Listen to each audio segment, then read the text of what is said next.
Isang mapagpalang oras po sa buhay ng bawat isa. Nais ko lamang pong maghayag ng salita ng ating Panginoon. Kapag tinignan nyo ang langgam sa magnifying glass, parang ang laki-laki talaga niya. Pero hindi porket malaki siya sa magnifying glass, malaki talaga siya.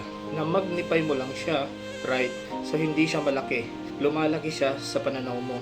Pero kahit mas malaki siya sa pananaw mo, hindi ibig sabihin mas malaki siya sa Diyos. Ganon din ang pagsubok sa buhay. Dapat ang minamagnify mo, hindi yung problema. Ang minamagnify mo ay ang ating Panginoong Jesucristo.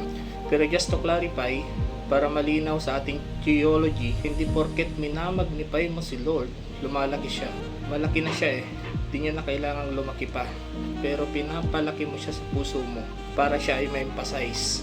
Patawarin mo kami, Panginoon, sa napakaraming tagpo ng aming buhay na mas malaki pa ang tingin namin sa problema kaysa sa iyo.